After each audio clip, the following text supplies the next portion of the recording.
Lithuania বাল্টিকের অন্তরে এক কাব্যিক ভ্রমণ। প্রিয় ভ্রমণ পিপাসু, স্বাগতম লিথুনিয়ায়।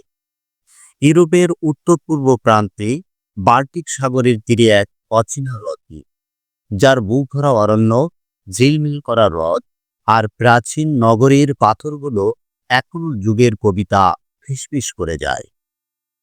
পশ্চিমে ঢেউয়ের চিরান্তন গান আর পূর্বে গাঢ় সবুজ বনের বিস্তার। এ দেশ যেন প্রকৃতির আঁচলে মোড়া এক চিরকাব্য। এই কাব্যের কেন্দ্রবিন্দু ভিলনিয়াস রাজধানী। পাথরে বাঁধানো সরু গলি, বারক গির্জার গম্বুজ, পথিক মিনার, সব মিলিয়ে শহরটি যেন জীবন্ত ক্যানভাস। ইতিহাস ও শিল্প এখানে একে অপরকে আলিঙ্গন করেছে। ভিলনিয়াসের বাইরে কাউনাস তার শিল্প ও ঐতিহ্যের সুরে জেগে আছে, আর সমুদ্র তীরের ক্লাইপেদা বাল্টিকের লবণাক্ত বাতাসে নিঃশ্বাস নেয়।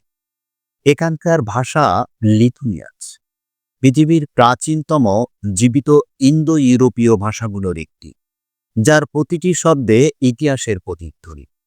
তবে ইংরেজিও প্রচলিত, তাই ভ্রমণে সহজ যোগাযোগ সম্ভব।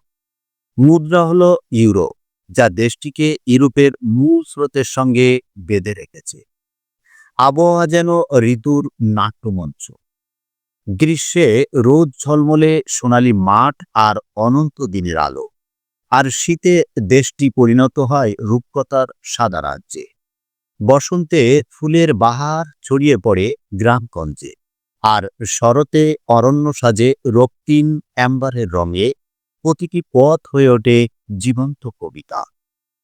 ভিলনিয়াসের ওল্ড টাউন ইউনেস্কো ঘোষিত ঐতিহ্য তার চূড়াময় গির্জা, বিশেষ করে সেন্ট অ্যান্স চার্চে বিমোহিত করে।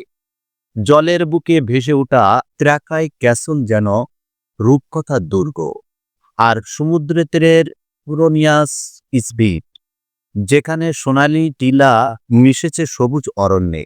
আকাশ আর সাগর মিলেমিশে একাকার। সংস্কৃতি এখানে পুরনো অথচ জীবন্ত। লোকসঙ্গীত আর নাচ উৎসবে প্রাণ জাগায়। গান ও নৃত্যোৎসব কিংবা মধ্য গ্রীষ্মের আগুন জ্বালানো ভ্রমণকারী ও স্থানীয়দের একই বন্ধনে বেঁধে ফেলে। খাবারও ঐতিহ্যের বহিঃপ্রকাশ। মোটা আলুর তৈরি সেপেলিনাই গ্রীষ্মের রোদে শীতল গোলাপি বিট স্যুপ আর কালো রাই রুটি, যার প্রতিটি কণায় ইতিহাসের স্বাদ।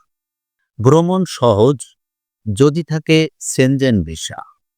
ভিলনিয়াস আন্তর্জাতিক বিমানবন্দর দেশকে বিশ্বের সঙ্গে যুক্ত করেছে।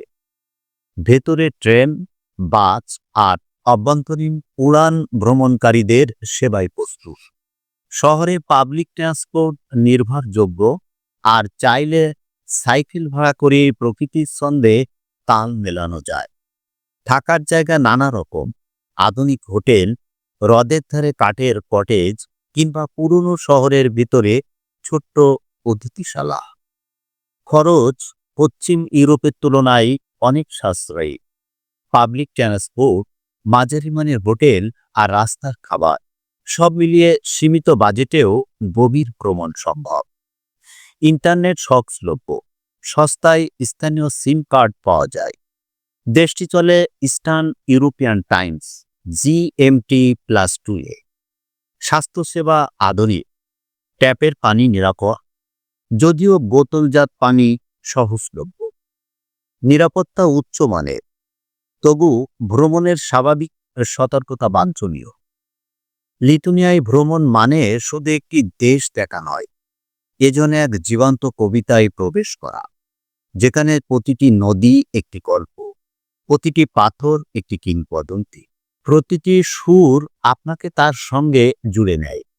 যখন ফিরবেন তখন আর পর্যটক থাকবেন না, বরং বাল্টিকের মহাগ্রন্থে এক অধ্যায় পড়ে আসা পথিক হয়ে ফিরে যাবেন, যার হৃদয়ে সেই কবিতার সুর চিরকাল বাজতে থাকবে।